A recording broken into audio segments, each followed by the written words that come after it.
اب میں نہایت حساس دینی اور مذہبی مسئلے پر علماء اہل سنت کا موقف پیش کرنے جا رہا ہوں۔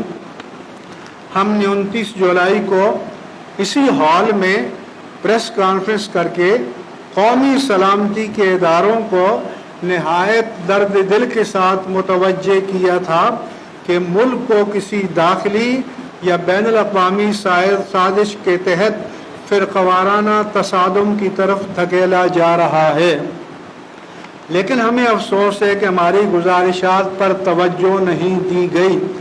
چنانچہ ایک سوچی سمجھی سازش کے تحت عام مجالس میں صحابہ کرام کی توہین کا گستاخانہ اور مجرمانہ سلسلہ نہ صرف جاری ہے بلکہ اس کی شدت میں اضافہ ہو گیا ہے۔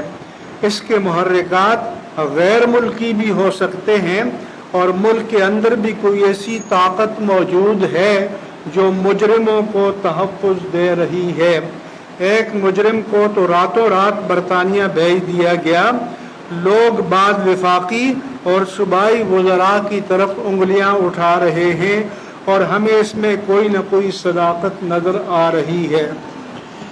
چنانچہ اسلام آباد میں بھری مجلس میں حضرت ابوبکر صدیق رضی اللہ عنہ کی تکفیر کی گئی اور کراچی میں نماز ظہرین کے بعد لاؤڈ سپیکر پر صحابہ کرام پر لعن طعن کی گئی، جو سوشل میڈیا اور بعض چینلز پر براہ راست نشر ہوئی۔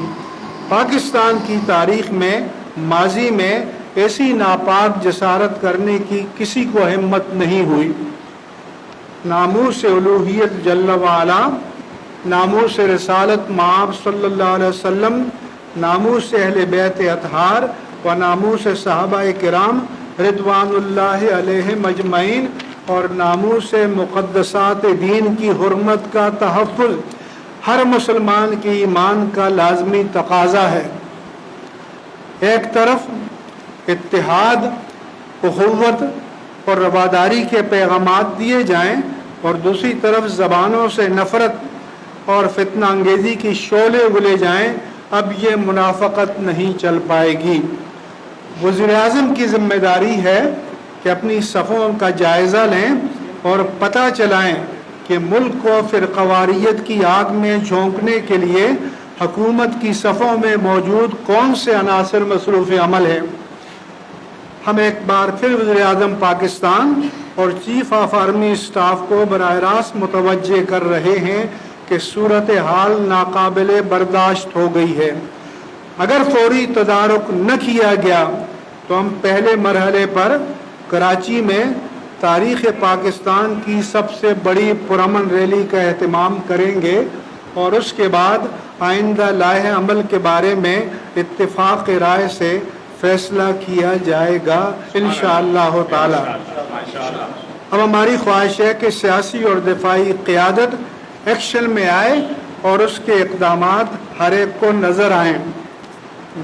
ہمارا ملک کسی بے امنی اور انتشار کا متحمل نہیں ہو سکتا۔ ہماری سرحدوں کے چاروں طرف صورتحال انتہائی حساس ہے۔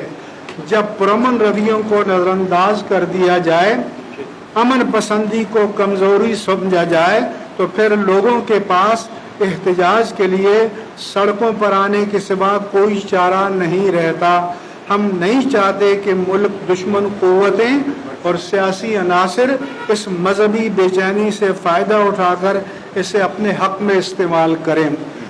پہلے مرحلے پر آئندہ جمعرات کو یہی دارالعلوم جدیہ میں صبح 10 بجے کراچی کے تمام ائمہ اور خطبہ اور دینی قائدین کا ایک بھرپور اجتماع ہوگا اور اس میں ہم اپنے آئندہ لائحہ عمل کے بارے میں اعلان کریں گے اور ریلی کے بارے میں بھی جمعرات کو انشاءاللہ تعالی باقاعدہ اعلان کر دیا جائے گا اور جمعے کے خطبات میں عظمت صحابہ پر اور عظمت اہل بیت اطہار پر کے موضوع پر گفتگو ہوگی اور لوگوں کو حالات کی نزاکت کے بارے میں مطلع کیا جائے گا۔ میری میڈیا کے دوستوں سے